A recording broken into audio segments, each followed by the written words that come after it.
మరి ప్రాముఖ్యమైనటువంటి అంశం నేను ఏం చెప్పానంటే ఈరోజు తండ్రి మనస్సును ఎరిగిన వారిగా మనం ఉండాలి. కనుక సేవకుని యొక్క భారము, సేవకుని యొక్క ఆలోచనలు మన ఆలోచనలు కూడా అవే అయిపోయినప్పుడు వద్దన్న సంఘం అభివృద్ధి అవుతుంది. హల్లెలూయా, హల్లెలూయా. కనుక ఒక కుటుంబం అయినా సరే, భర్త మనసు ఒకటి, భార్య మనసు ఒకటి అనుకోండి, ఆ కుటుంబంలో ప్రత్యక్ష నరకం మనకి కనిపిస్తూ ఉంటుంది. ఏక మనసు అనేది చాలా ముఖ్యం. బైబిల్ గ్రంథంలో అపోస్తుల కార్యాలు అనేటువంటి ఒక పుస్తకం ఉంటుంది. ఆ అపోస్తుల కార్యాల్లో ఎక్కువగా పరిశుద్ధాత్మని కార్యాలు మనం చూస్తాం. అందుకనే ఆ పుస్తకానికి పండితులు పరిశుద్ధాత్మ కార్యాలు అనే పేరు కూడా పెట్టారు. అయితే పరిశుద్ధాత్ముడు అంతగా కార్యాలు ఆ గ్రంథంలో జరిగించడానికి గల కారణం ఏంటంటే, పరిశుద్ధాత్ముడు వారి మధ్యలో ఉండడానికి గల కారణం ఏంటంటే, ఆ పుస్తకంలో 28 అధ్యాయాలు ఉంటాయి. ఒకవేళ రేపటి నుంచి ఒక అధ్యాయం చొప్పున చదవటం ప్రారంభించిన నెల రోజుల్లో అపోస్తుల కార్యాలను మనం పూర్తి చేయగలం. అయితే అపోస్తుల కార్యాల్లో పరిశుద్ధాత్మని యొక్క కార్యాలు బహుబలంగా జరగడానికి గల కారణం ఏంటంటే, వారిలో ఏక మనసు ఉందటండి. ఏ మనసు ఉంది? ఏక మనసు. ఉదయాన్నే మీకు నేను చెప్పాను, మధ్యాహ్నం చెప్పాను. స్టేజ్ మీద నిలబడిన దైవ సేవకుడు మనసు, గేటు దగ్గర ఉన్నటువంటి విశ్వాస యొక్క మనసు ఒకటైపోయినప్పుడు బలమైన కార్యాలు జరుగుతాయి. కనుక ఆ మనస్సును గ్రహించి ఆ సేవకుని దర్శనాన్ని అర్థం చేసుకుని ముందుకు సాగితే ఏ సమస్య ఉండదు. మరొకసారి మీకు నేను జ్ఞాపకం చేస్తూ ఉన్నాను. మరి అబ్రహాముకు తెలుసు, దేవుడు తన భార్య అయినటువంటి సారా ద్వారా మాత్రమే దేవుడు ఆయనకి ఒక కుమారుని ఇవ్వబోతున్నాడు అనేటువంటి విషయం. ఒకసారి అబ్రహాము దేవుడితో మాట్లాడుతూ ఉన్నాడు. అబ్రహాము దేవునితో మాట్లాడినప్పుడు అబ్రహాం అంటాడు, నాయన నాకు గొడ్లనిచ్చావు, గొర్రెలనిచ్చావు, ఎడ్లనిచ్చావు, ఆస్తినిచ్చావు. నాకు ఆస్తికైతే లోటు లేదు, కానీ నా లోటు నీకు తెలుసయ్యా. అదేంటంటే, ఇంత ఆస్తిని నేను సంపాదించుకోగలిగినప్పటికీ నేను చనిపోయిన తర్వాత దీని అంతటికీ వారసుడు ఏలియాజరు అవుతాడు కదా నాయన, నాకంటూ ఒక వారసుడు లేడు, నాకు కుమారుడు లేడు అన్నప్పుడు దేవుడు అతనితో చెప్పాడు, ఏలియాజరు కాదు, ఆకాశపు నక్షత్రాలను నువ్వు లెక్క పెట్టగలవా అని అడిగాడు. ఇప్పుడు అబ్రహాము దేవునితో అంటాడు, అది నా వల్ల కాదని. ఇసుక రేణువులను లెక్క పెట్టగలవా? అది కూడా నా వల్ల కాదు. లెక్క పెట్టలేనంత సంతానాన్ని నీకు నేను ఇస్తాను, ఇది నా వాగ్దానం. హల్లెలూయా. ఎవరు చెప్తున్నారు? దేవుడితో అబ్రహాము చెప్తున్నాడు. ఈ వాగ్దానం తీసుకున్నాడు. అబ్రహాము దేవునితో మాట్లాడాడు. అబ్రహాముకి దేవుని పట్ల నమ్మకం ఉంది. అయితే మరి ఇంటికి వెళ్ళిన వెంటనే సారమ్మ గారు ఒక ప్రపోజల్ పెడుతున్నారు అబ్రహాం గారి ముందు. అదేంటంటే, ఇదిగో దేవుడు అంటున్నావు, చానాల నుంచి మనం పిల్లల కోసం ఎదురు చూస్తున్నాం, నువ్వు ముసలోడు అయిపోయావు, నేను ముసలిదాన్ని అయిపోతున్నాను, ఇంకెప్పుడు పుడతారు, కాబట్టి ఇప్పటికైనా మించింది ఏమీ లేదు, మన ఇంట్లో పని చేస్తున్నటువంటి పని మనిషి అయినటువంటి హాగర్ ఉంది కదా, ఆమెతోనూ వివాహాన్ని చేసుకో అని చెప్పింది. ఏమండి, ఆ మాటని అబ్రహాము స్వీకరించాడు. స్వీకరించకుండా ఒకవేళ అబ్రహాము తన దర్శనాన్ని తన భార్యతో చెప్పుంటే ఎంత బాగున్నాం కదండి. దేవుడు అతనితో చెప్పిన మాట, ఇప్పుడే నేను దేవునితో మాట్లాడొస్తున్నాను, దేవుడు చెప్పాడు ఇసుక రేణువులంతటి సంతానాన్ని ఇస్తానన్నాడు, ఆకాశపు నక్షత్రాలంతటి సంతానమును దేవుడు మనకి ఇస్తానన్నాడు. దేవుడు గొప్పవాడు, ఖచ్చితంగా ఇస్తాడు. ఇది అంత కరెక్ట్ కాదని తన భార్యతో అబ్రహాము చెప్పని కారణంగా యజమానుడు ప్రతి విషయాన్ని తన భార్యకి చెప్పడం మంచిది. ఇద్దరు ఏక మనసుతో ముందుకు సాగినప్పుడు ఆ కుటుంబం చాలా సస్యశ్యామలంగా ఉంటుంది. ఈ విధంగా మరి నేను చెప్తాను, అబ్రహాము తన కుమారుడికి భార్యను సమకూర్చడం కోసం ఏలియాజరును పంపిస్తూ ఉన్నాడు. వెళ్ళినటువంటి ఏలియాజరు మనసు, పంపించినటువంటి అబ్రహాము మనసు ఒకటి. కాబట్టి అబ్రహాము కుమారుడైనటువంటి ఇస్సాకుకి ఎలాంటి కుమార్తె కావాలో అబ్రహాముకు తెలిసినట్టుగానే ఎలియాజరుకు కూడా తెలుసు. కాబట్టి వాళ్ళిద్దరు మనసు ఒకటైంది. కాబట్టి అక్కడ కార్యక్రమం సక్సెస్ అయినట్లుగా మనం చూస్తూ ఉన్నాం. అలాగే అపోస్తుల కార్యాలు 10వ అధ్యాయంలో 7-8 వచనాలు మీ చేత ఉదయకాల సమయంలో నేను చదివించాను. అక్కడ ఎల్లప్పుడూ ఆయన గడప యొద్ద కనిపెట్టుకుని ఉండేటువంటి ఒక పనివాడు ఎవరికి ఉన్నారంటేనట, కొర్నేలికి ఉన్నాడట. హల్లెలూయా, హల్లెలూయా. కాబట్టి మనల్ని కనిపెట్టుకొని ఉండేటువంటి వారు మనకి చాలా ధన్యత. అటువంటి వారిని మనం కలిగి ఉండాలి. పిల్లరా, కనుక మనం యజమానుడు లేకపోతే తండ్రి యొక్క మనస్సును ఎరిగినటువంటి వారుగా మనం ఉన్నట్లయితే మనందరము కలిసి దేవుని కొరకు గొప్ప కార్యాలు చేయగలం. అయితే ఏక మనస్సు అనేటువంటిది లేకుండా చేసే పనిలో మొట్టమొదటి స్థానంలో ఎవరున్నారంటే దుష్టుడున్నాడు. వాడు ఏం చేస్తాడంటే వాడు ఎప్పుడు కూడా గలిబిలి చేయడానికి ఇష్టపడతాడు. వన్నెస్ని తీసివేయడానికి వాడు ప్రయత్నం చేస్తూ ఉంటాడు. భిన్నాభిప్రాయాలు పెట్టడానికి వాడు ప్రయత్నం చేస్తూ ఉంటాడు.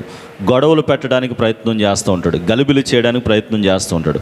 ఈ విషయాల్లో దుష్టుడు సఫలమయ్యాడు అంటే దేవుని పనిలో మనము విఫలమవుతాం అనటంలో ఏ విధమైనటువంటి సందేహం లేదు. కనుక వాడి యుక్తులను మనం ఎరిగిన వారిగా ఉండాలి. దేవుని నమ్ముకున్నటువంటి మనందరము కూడా ఆత్మీయ పోరాటంలో ఉన్నాం, ఆత్మీయ యుద్ధములో ఉన్నాం. కనుక ఈ యుద్ధంలో మనకి ప్రధానమైనటువంటి శత్రువు ఎవరంటే సాతానే. ఒక యుద్ధములో వ్యూహం అనేటువంటిది ఉంటుంది. అయితే ఈ వ్యూహం ప్రకారంగా వెళ్ళినప్పుడు యుద్ధంలో వారు విజయాన్ని సాధిస్తారు. ఈ ఒక వ్యూహం ప్రకారంగా యుద్ధంలో మనం వెళ్ళాలంటే ఎవరి మీదకైతే మనం యుద్ధానికి వెళ్తున్నామో వారి యొక్క శక్తి సామర్థ్యాలు, వారి యొక్క లోపాలను ఎరిగిన వారిగా మనం ఉండాలి. అందుకే నేను అంటాను అప్పుడప్పుడు, we should know hour enemy. మన శత్రువు గురించి మనకు తెలియాలి. దేవునికి స్తోత్రం కలుగును గాక. వాడి బలమేంటి, వాడి బలహీనత ఏంటి? మీకు ఒకటి చెప్పమంటారా? సాతానుడికి మన బలం ఏంటో తెలుసు, మన బలహీనత ఏంటో. కాబట్టి వాడి బలహీనత కూడా ఏంటో మనం చూడాలి, వాడు బలం ఏంటో కూడా మనం చూడాలి. వాడి బలం ఏది కాదండి, వాడుకున్నటువంటి బలం ఏంటంటే మనలో ఐక్యతను లేకుండా చేయటమే వాడుకున్నటువంటి బలం. స్తోత్రం కలుగును గాక. హల్లెలూయా, హల్లెలూయా.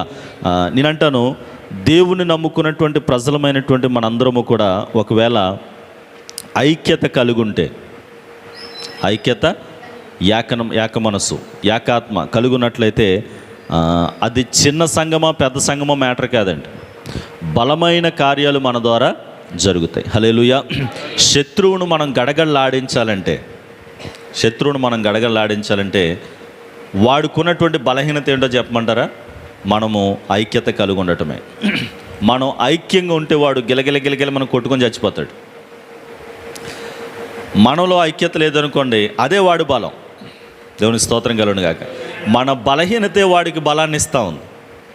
మన బలహీనతే వాడికి బలాన్ని ఇస్తూ ఉంది. కనుక మనము ఏక మనసు కలిగి ఉన్నప్పుడు, ఐక్యత కలిగి ఉన్నప్పుడు వాడు ఏమీ మన జీవితంలో ప్రభావాన్ని చూపించాడు. కాబట్టి భార్యాభర్తలు ఏకమైపోవాలి. స్తోత్రం కలుగునుగా. వాళ్ళిద్దరిది ఒకే మాట అవ్వాలి. మీకు కూడా చెప్పమంటారా? పిల్లల భవిష్యత్తు ఎప్పుడు బాగుంటుందో తెలుసా? భార్య మాట భర్త మాట ఒకటైనప్పుడు. అమ్మగారు ఏం చేస్తారంటే, నాన్నగారు బయటకు వెళ్ళిన వెంటనే నాన్నగారి గురించి చెడ్డగా మాట్లాడుతుంది. వీళ్ళకి జీవితంలో నానంటే గౌరవం రాదు. స్తోత్రం కలుగునుగా. ఈ నాన్నగారు ఏం చేస్తారంటే పిల్లల ముందే అమ్మని తిడతా ఉంటాడు కదండి. అమ్మకి నాన్నకి పడదనే విషయం ఎవరికి తెలిసిపోద్ది? పిల్లలు తెలిసిపోద్ది. వాళ్ళు ఇప్పుడు మనతో క్రికెట్ కాదు కదా, ఫుట్బాల్ ఆడుకుంటారు. స్తోత్రం కలుగునుగా. కాబట్టి వాళ్ళకు ఒక విషయం క్లియర్గా అర్థం అవ్వాలి. మమ్మీ అయినా డాడీ అయినా ఒకే మాట మాట్లాడతారు. స్తోత్రం కలుగునుగా. ఇది మనం మెయింటైన్ చేయగలిగినట్లయితే మన కుటుంబంలో ఒక అద్భుతకరమైనటువంటి తరాన్ని మనం లేపగలం. దేవునికి స్తోత్రం కలుగునుగా. హల్లెలూయా. నేనంటాను, మన మాదిరికరమైనటువంటి జీవితం మన పిల్లల మీద ఎంత ప్రభావం చూపిస్తుందంటే, ఆడపిల్లలైతే ఇలా ప్రార్థన చేసుకోవాలి. అదేంటంటే, మా తండ్రి లాంటి భర్తను మాకు ఇవ్వండి ప్రభువా. మగపిల్లలైతే ఇలా ప్రార్థన చేసుకోవాలి, మా అమ్మ లాంటి భార్యను నాకు ఇవ్వండి ప్రభువా. మేము కూడా మా అమ్మ నాన్నలాగా ప్రేమతో ఉండేటువంటి వారిగా మేము ఉండాలని చెప్పి ప్రతి యవ్వనస్తులు, ప్రతి యవ్వనస్తురాలు తమ తల్లిదండ్రులు లాంటి దంపతులుగా మేము కట్టబడిపోయేటువంటి మా జీవితాలు ఉండాలని వాళ్ళు ప్రార్థన చేసుకోగలగాలి. అంటే మరి తల్లిదండ్రులుగా మనం ఎంత జాగ్రత్తగా ఉండాలి, ఎంత ఐక్యతగా ఉండాలి, ఎంత ఏక మనస్సు కలిగి ఉండాలి అనేటువంటి విషయాలను మనము గ్రహించాలి. దేవునికి స్తోత్రం కలుగునుగాక. హల్లెలూయా, హల్లెలూయా. కనుక నన్ను వినండి నా ప్రియ దైవజనాంగమా, మన దేవుడు మన కొరకు ఘనమైనటువంటి కార్యములను చేయగలిగినవాడు. ఎప్పుడు ఈ విషయాలన్నీ మనకు అర్థమవుతాయి అంటే ఆయన మనస్సును మనము ఎరిగినప్పుడు. హల్లెలూయా, హల్లెలూయా. కనుక ఆయన స్త్రీని గాను పురుషుని గాని తయారు చేసినప్పటికీ వారిద్దరిని ఏక శరీరముగా చేశాడు అని చెప్పి వాక్యం చెప్తుంది. ఏక శరీరం కాదు, ఏక మనసు, ఏకాత్మ, మనం కొరింథీయులకు రాసిన పత్రిక 11వ అధ్యాయంలో చదువుకుంటాం, బల్లారాధన సమయంలో భిన్నాభిప్రాయములు ఉండకూడదంట, ఏకాభిప్రాయానికి సంఘం అంతా రావాలి. కనుక ఈ విధంగా మనం ముందుకు సాగాలి. దేవుడు ఈ హెచ్చరికలను దీవించునుగాక. ఆమేన్, ఆమేన్, ఆమేన్. చదవబడినటువంటి లేఖన భాగంలో మొదటి 2 వచనాలు నేను చదువుతాను, ఒకసారి శ్రద్ధగా చూడడానికి ప్రయత్నించండి. దేవా, నా దేవుడవు నీవే, వేకువని నిన్ను వెదకుదును, నీ బలమును నీ ప్రభావమును చూడవలనని పరిశుద్ధాలయమందు నేనెంతో ఆశతో నీ తట్టు కనిపెట్టి ఉన్నాను. నీళ్లు లేక ఎండి ఉన్న దేశమందు నా ప్రాణము నీ కొరకు తృష్ణగొనుచున్నది. నీ మీద ఆశ చేత నిన్ను చూడవలనని నా శరీరము కృషించుచున్నది. 3వ మాట, నీ కృప జీవము కంటే ఉత్తమము, నా పెదవులు నిన్ను స్తుతించును. నా మంచము మీద నిన్ను జ్ఞాపకము చేసుకొని రాత్రి జాముల యందు నిన్ను ధ్యానించినప్పుడు క్రొవ్వు మెదడు నాకు దొరికినట్లుగా నా ప్రాణము తృప్తి పొందుచున్నది. ఉత్సహించు పెదవులతో నా నోరు నిన్ను గూర్చి గానము చేయుచున్నది. ఈ లేఖనాల్ని మనం పరిశీలన చేయడానికి ప్రయత్నం చేసినట్లయితే, నా జ్ఞాపశక్తి సరైతే 1 నెల రోజుల క్రితం ఈ కీర్తనలో నుంచి నేను మీకు కొన్ని మాటలు జ్ఞాపకం చేశాను. మరి ఆ రోజు దైవజనులు ఉదయ్ గారు మన మధ్యలో ఉన్నారు కనుక ఆయనకి మెయిన్ వర్తమానాన్ని ఇస్తూ క్రమమును బట్టి మెయిన్ సంఘంలో 63వ సంకీర్తన భాగాన్ని చదివి కొన్ని మాటలు మీకు నేను చెప్పాను. ఇందులో నాకు నచ్చినటువంటి మాటలు, వీటిని ప్రశాంతంగా చదివితే ధ్యానిస్తే మీకు కూడా అర్థమవుతాయి. చూడండి, దేవా, నా దేవుడవు నీవే, కాబట్టి నాకు ఇష్టం వచ్చినప్పుడు నేను వెతుకుతాను అని అనకుండా, ఒక దేశాన్ని పరిపాలించేటువంటి మహోన్నతమైనటువంటి రాజు, ఒక క్షణము కూడా తీరిక లేనటువంటి వ్యక్తి దేవుణ్ణి ఎప్పుడు వెతకడానికి ఇష్టపడుతున్నాడు అంటే వేకువజామున వెతకడానికి ఇష్టపడుతున్నాడు. ఇందులో నేను నా యొక్క హోదాకి మించి ఎక్స్ట్రాడినరీగా నేను మాట్లాడడానికి ఇష్టపడలేదు, కానీ మనస్ఫూర్తిగా మనస్సాక్షి మీద చేసుకొని, గుండెల మీద చేసుకొని నేను చెప్పగలుగుతున్నాను. ఏదైతే చేస్తున్నామో అదే చెప్తున్నాను. ఏదైతే చేయట్లేదో దాని గురించి నేను చెప్పట్లేదు, కానీ ఏదైతే చేస్తున్నామో అదే నేను చెప్తున్నాను. నా ప్రియ దైవజనాంగమా, మరి మన మందిరానికి వచ్చేవారు అందరూ కూడా ఆర్థికంగా దీవించబడాలి అనేటువంటిది నా ఆశ. మనము దేవుడు మనల్ని దీవించినప్పుడు అవసరమైతే 10 మందికి మనమే ఫంక్షన్ ఇవ్వగలిగేటువంటి స్థితిలోకి మనం వెళ్ళగలగాలంటే మన దేవుణ్ణి వేకువజామునే వెతికేటువంటి అనుభవాలు మనందరికీ ఉండాలి. హల్లెలూయా, హల్లెలూయా. వేకువజామున దేవుణ్ణి వెతికేటువంటి వారి జేబీ ఖాళీగా ఉండదు. వేకువజామున దేవుణ్ణి వెతికేటువంటి వారి బీరువా ఖాళీగా ఉండదు. వేకువజామున దేవుణ్ణి వెతికేటువంటి వారు అప్పులు కట్టుకునేటువంటి పరిస్థితుల్లో ఉండరు. వేకువజాము ప్రార్థనలో ఉన్నటువంటి శ్రేష్టమైనటువంటి ఆశీర్వాదం ఏంటంటే ఆర్థిక పరమైనటువంటి దీవెనలు అనుగ్రహించబడతాయి. హల్లెలూయా, హల్లెలూయా. ఈ వాక్యాన్ని చెప్పేటప్పుడు నేను ఎప్పుడు చెప్పడానికి ఇష్టపడతాను, మన వేళ్ళు వాసిపోవాలంటే లెక్క పెట్టడానికి ఏం చేయాలండి? వేకువజాము ప్రార్థన చేసే అనుభవాలు మనందరికీ ఉండాలి. స్తోత్రం కలుగునుగాక. హల్లెలూయా. నేను ఎప్పుడు కూడా పర్సనల్గా ఈ మాటలు చెప్పడానికి ఇష్టపడను. వాక్యంలోనే నేను చెప్తాను. తమ్ముడు ఎప్పుడు ఎక్కువ నాతో ఉంటాడు. తమ్ముడికి ఎప్పుడు కూడా నేను పర్సనల్గా తమ్ముడు వేకువజాము ప్రార్థనకు రండి అని నేను చెప్పను. ఏమో అది చెప్తే అది నాకు నాటుతుందో లేదో నాకు తెలియదు, కానీ వాక్యంలో మాత్రం అందరికీ నేను ఎప్పుడు చెప్తూ ఉంటాను, వేకువజాము ప్రార్థన మనకి ఆశీర్వాదకరం. యూట్యూబ్ ప్రారంభించినప్పుడు ఫస్ట్ మెసేజ్ 3 మెసేజ్లు నేను దేని గురించి చెప్పానంటే వేకువజాము గురించే చెప్పాను. స్తోత్రం కలుగునుగాక. హల్లెలూయా. వేకువజాము గురించినటువంటి అంశం గురించి మాట్లాడాలంటే నాకు చాలా ఇష్టం. పిల్లలు మీరు గమనించండి, భక్తులు వేకువజామును దేవుని వెతికారు. నేను అంటాను, మనం ఎవ్వరం దావీదు కంటే గొప్పవాళ్ళం కాదు. అవునంటారా? మనం ఏమైనా దేశాన్ని పరిపాలించేస్తున్నామా? మన కుటుంబాన్ని సరిగ్గా పరిపాలించుకోలేకపోతున్నామా? స్తోత్రం కలుగునుగాక. దేశాన్ని పరిపాలించేటువంటి జ్ఞానం ఎక్కడి నుంచి వాళ్ళకు వచ్చింది అంటే లేచి లేవగానే దేవుని సన్నిధిని వెతికేటువంటి అనుభవాలు వాళ్ళకి. He was a political king, but at the same time he was a spiritual person. ఆయన ఒక రాజకీయ సంబంధమైనటువంటి నాయకుడు అయినప్పటికీ కూడా అతను ఎవరంటే ఆత్మీయుడు. దేవునికి స్తోత్రం కలుగునుగాక. ఒక మాట నేను చెప్పడానికి ఇష్టపడతాను, మన దేశాన్ని పరిపాలించే మరి దావీదు గారు పాలనలో దేశం క్షేమంగా ఉందంటే కారణం ఏంటంటే వేకువనే దేవుణ్ణి వెతికేటువంటి అనుభవాలు అతనికి ఉన్నాయి. హల్లెలూయా, హల్లెలూయా. కనుక నన్ను వినండి నా ప్రియ దైవజనాంగమా, నీ బలమును నీ ప్రభావమును చూడవలనని పరిశుద్ధాలయమందు నేనెంతో ఆశతో నీ తట్టు కనిపెట్టుచున్నాను. ఈయనేం చూడాలనుకుంటున్నాడంటేనట, ఆయన బలమును ఆయన ప్రభావాన్ని చూడాలనుకుంటా ఉన్నాడట. ఈరోజు మరి మనకి చాలా చూడాలని ఆశ ఉంటుంది. సెల్ ఫోన్ దొరికిందంటే చాలు. ఈరోజు చిన్నపిల్లలు షార్ట్స్ చూస్తున్నారు. ఏం చూస్తున్నారండి? షార్ట్స్ అంటే మనకు టైం కలిసి వస్తుందని మన టైం అంతా షార్ట్స్ దగ్గర అయిపోతుంది. 1 by 1 అది 10 నిమిషాలు వీడియో అయితే చూడంగానే షార్ట్స్ 20 చూసేస్తాం. 20 నిమిషాలు వెళ్ళిపోయింది అక్కడ. దేవుని స్తోత్రం కలుగునుగా. మనకి వేటిని చూడాలని ఆశ? ఆయన బలమును చూడాలని, ఆయన ప్రభావాన్ని చూడాలనేటువంటి ఆశ మనకుంటే మనం ఏం చేస్తామంటే వేకువజామునే దేవుని సన్నిధిని మనము వెతుకుతాము. హల్లెలూయా, హల్లెలూయా. ఇతనికి ఉన్నటువంటి ఇంకో అనుభవం చెప్పమంటారా? చాలామంది కొంతమంది అప్పుడప్పుడు వేకువజాముకు వచ్చేవారి గురించి నేను చెప్తున్నాను. కొంతమందిని అడిగితే అంటారు, అమ్మ ఎందుకమ్మా ఈరోజు ఉదయం రాలేదంటే, ఎవరిని పడితే వాళ్ళని అడగం అనుకోండి. ఎప్పుడూ రెగ్యులర్గా వచ్చేవారు కొంతమంది రాలేకపోతే మరి ఏమన్నా బలహీనతగా ఉందేమో అని చెప్పి మనం అడగాలి కాబట్టి అడుగుతాం. మరి అడగకపోతే ఇంకో బాధ, వేకువజాము ప్రార్థనకి వెళ్ళకపోయినా ఎందుకు రాలేదని మా పాస్టర్ గారు అడగలేదు, మమ్మల్ని పట్టించుకోలేదని బాధపడే వాళ్ళు ఉంటారు. కాబట్టి అమ్మ ఎందుకు రాలేదంటే వాళ్ళు చెప్పే సమాధానం ఏంటంటే, రాత్రి లేట్ అయిందండి అంటారు. లేట్ అంటే ఎంత అయిందమ్మా అంటే 11 అయ్యిందండి. దేవుని స్తోత్రం కలుగునుగా. 11 లేట్ అంట. మరి మాకు ఎప్పుడు మేము భోజనాలు చేసేసరికి 11 అవుతుంది, పడుకునేసరికి 12 అవుతుంది. దేవుని స్తోత్రం కలుగునుగా. ఒక్కొక్కసారి 1 గంట కూడా అయిపోతుంది. దురదృష్టం అదృష్టమో తెలియదు కానీ 2 గంటలకు పడుకున్నా వేకువజాములు లేచే అనుభవాలు మాకున్నాయి. దేవుని స్తోత్రం కలుగునుగా.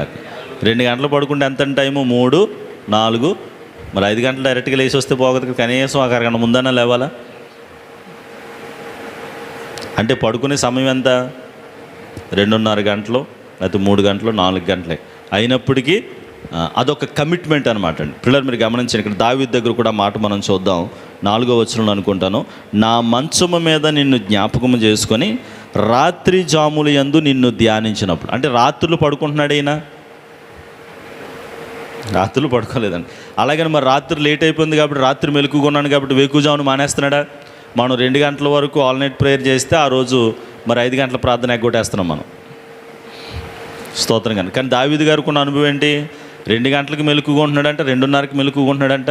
పైగా ఆ మెలకుగా ఉన్నప్పుడు యాదవ జీవితం, ఈ వేడి ఎక్కువైపోతుంది, దోమలు ఎక్కువైపోతున్నాయి అని చెప్పి దోమల్ని కరెంటు తీసేసిన వాడిని తిట్టుకోకుండా ఆ సమయంలో మెలకు వచ్చినప్పుడు ఏం ధ్యానిస్తున్నాడంటండి? దేవుణ్ణి, దేవుడు చేసిన కార్యాలని ధ్యానం చేస్తున్నాడట. హల్లెలూయా. రాత్రి జాములు యందు నా మంచం మీద ఎవరిని జ్ఞాపకం చేసుకుంటున్నాడట? మనకు మంచం ఎక్కినట్టు ఎవరు జ్ఞాపకం వస్తారు? స్తోత్రం కలుగునుగా. ఈయనకు మంచం ఎక్కినప్పుడు కూడా ఎవరు జ్ఞాపకం వస్తున్నారట? ఇప్పుడు ఈ రాజు ఆత్మీయుడా కాదా చెప్పండి? రాత్రి జాముల యందు నా మంచము మీద నిన్ను జ్ఞాపకం చేసుకొని ఏం చేస్తున్నా? జ్ఞాపకం చేసుకున్నప్పుడు నాకు ఎలా ఉందంటే క్రొవ్వు మెదడు దొరికినట్టుగా. మీలో చాలామందికి మెదడులు తినే అనుభవం ఉందో లేదో నాకు తెలియదు, కానీ దావీదు గారికి మెదడు తినే అనుభవం ఉంది. స్తోత్రం కలుగునుగాక. క్రొవ్వు మెదడు తింటున్నప్పుడు నాకు ఎంత ఆనందంగా ఉంటుందో, నిన్ను ధ్యానం చేస్తూ ఉన్నప్పుడు, మంచము మీద నాకు మెలకు వచ్చినప్పుడు రాత్రి జాములు యందు నేను ధ్యానం చేస్తూ ఉంటే నాకు ఎలా ఉందంటే క్రొవ్వు మెదడు దొరికినంత ఆనందంగా ఉంది. స్తోత్రం కలుగునుగా. హల్లెలూయా. కాబట్టి ఈయన రాత్రి జాములు యందు మెలకుగా ఉన్నాడు కాబట్టి ఇప్పుడు సరే రాత్రి జాములో మనం మెలకుగా ఈరోజు వేకువజాము ప్రార్థన మానేద్దాం అంటున్నాడా? అయినప్పటికీ కూడా మరలా వేకువని ఏం చేస్తున్నాడంట? ఆయన బలమును ఆయన ప్రభావమును చూడవలనని వేకువని నేను ఏం చేస్తున్నానంటే నిన్ను వెతుకుతున్నాను. హల్లెలూయా. పిల్లరా, మనం చెడ్డ దినాల్లో ఉన్నాం, భయంకరమైనటువంటి దినాల్లో ఉన్నాం. ఒక రోజంతా మనం ఆశీర్వాదకరంగా ఉండాలంటే, ఆ రోజంతా క్షేమకరమైన వర్తమానాలు మనం వినాలంటే వేకువ జామునే దేవుణ్ణి వెతికేటువంటి అనుభవాలు మనకి ఉండాలి. హల్లెలూయా, హల్లెలూయా. కనుక నన్ను వినండి నా ప్రియ దైవజనాంగమా. అతను చెప్తున్నాడు, నీళ్లు లేక ఎండి ఉన్న దేశమందు నా ప్రాణము నీ కొరకు తృష్ణగొనుచున్నది. దావీదు రాసిన ఈ కీర్తన ప్రారంభం నుంచి ముగింపు వరకు మనం చూసినట్లయితే అతని యొక్క ఆశ ఏంటంటే, అతని యొక్క ఆసక్తి ఏంటంటే, ఆశా దేవుడే, ఆసక్తి దేవుడే, అతని పని అంతా దేవుడే, దేవుడే, దేవుడే, దేవుడే. హల్లెలూయా, హల్లెలూయా. పిల్లలు మీరు గమనించండి, నీళ్లు లేక ఎండి ఉన్న దేశమందు వాడి పని ఏంటి? చెప్పండి. వాడికి ఏదైతే బలమైన గాయాన్ని చేస్తుందో అది మన చేతిలో లేకుండా చేయటమే వాడి పని. స్తోత్రం కలుగునుగాక. హల్లెలూయా. పిల్లరా, ఇప్పుడు మనం మండు టెండల్లో మరి మే నెల ఏదో రకంగా జరిగిపోయింది కదండి. అసలు మే నెలలో ఎక్కువ ఎండలు ఉండాలి, కానీ ఈ సంవత్సరం ఏంటంటే జూన్ నెలలో దంపేస్తుంది పట్టుకున్నాం కదండి. జూన్ నెలలో మనం కష్టపడి నడిచి వచ్చామనుకోండి, పరిగెత్తామనుకోండి, లేకపోతే ఏదైనా పని చేసామనుకోండి, వెంటనే మనకి దాహం వేస్తుంది. దాహం తీర్చేది ఎవరంటే ఆ చల్లని మజ్జిగో నీరో. ఇప్పుడు ఆ నీరు లేనప్పుడు మన ప్రాణం దేని కొరకు ఆశపడుతుంది? నీటి కొరకు ఆశపడుతుంది. కానీ దావీదు గారికి ఉన్న డిఫరెంట్ కోరిక ఏంటంటే, నీరు లేక ఎండి ఉన్న దేశమందు ఆయన ఏమన్నాడంటే, నా ప్రాణము నీటి కొరకు ఆశపడుతుందని అనుకుంటాడు. నీటి కొరకు ఆశపడలేదంట. దేని కొరకు ఆశపడుతుందంట? దేవుని కొరకు తృష్ణగొనుచున్నది. హల్లెలూయా, హల్లెలూయా అండి. దేవుని కొరకు ఆశపడుతుంది. చూడండి, వేకుజామునే దేవుని చూడాలనుకుంటున్నాడంట. దాహం వేసినప్పుడు దేవుని చూడాలనుకుంటున్నాడట. మంచం మీద పడుకున్నప్పుడు, రాత్రి జాములు యందు మెలకు వచ్చినప్పుడు కూడా ఎవరిని జ్ఞాపకం చేసుకుంటున్నాడంట? దేవుడు. అంటే పడుకున్నా, నడిచినా, దాహం వేసినా, ఆకలి వేసినా, ఏమేసినా ఎవరి జ్ఞాపకం వస్తున్నారు అతనికి? అంటే ఇప్పుడు దావీదు పూర్తిగా ఎవరితో మింగిలైపోయాడు? పైగా అతను మామూలు సామాన్యమైనటువంటి వ్యక్తి, చిన్న కుటుంబాన్ని నడిపించుకునేవాడా? ఒక పెద్ద దేశాన్ని నడిపించేటువంటి నాయకుడు. దేవునికి స్తోత్రం కలుగును గాక. హల్లెలూయా, హల్లెలూయా. నన్ను వినండి నా ప్రియ దైవజనం. నీళ్లు లేక ఎండి ఉన్న దేశమందు నా ప్రాణము నీటి కొరకు తృష్ణగొనుచున్నది అని రాయాలి అతను కదండి. కానీ ఎవరి కొరకు తృష్ణగొనుచున్నదంట? ఎవరి కొరకు? నీ కొరకు తృష్ణగొనుచున్నది అనేటువంటి మాట. తర్వాత అతను చెప్తున్నాడు, ఈ నీరు తాగలేదు అనుకోండి, మీకు నీరు లేకపోతే మనం చచ్చిపోతాం అనేటువంటిది నిజం. స్తోత్రం కలుగును గాక. ఇక్కడ దావీదు గారు ఏమంటున్నారంటే, నీరు లేక నేను చచ్చిపోయినా పర్లేదు, కానీ నా ప్రాణం కంటే నీ కృపే గొప్పదయ్యా అంటున్నాడు. దేవుని స్తోత్రం కలుగును గాక. నాకు ఇష్టమైన మాట, నీ కృప జీవము కంటే. నీరు లేదు కాబట్టి, నేనున్న దేశంలో నీరు లేవు కాబట్టి, ఒకవేళ నా ప్రాణం పోతుందేమో, పోతే పోనే, ఈ ప్రాణం పోయినా పర్లేదు, కానీ నీ కృప మాత్రం నన్ను విడిచిపెట్టకూడదు. హల్లెలూయా. నీవు నా పట్ల చూపించేటువంటి కృప, అది నా ప్రాణము కంటే గొప్పది. హల్లెలూయా, హల్లెలూయా. కాబట్టి అనుక్షణము మనం దేని కొరకు ప్రాకులాడాలంటే ఆయన కృప కొరకు ప్రాకులాడాలి. ఎందుకంటే ఆయన కృప మన దాహాన్ని తీర్చగలదు.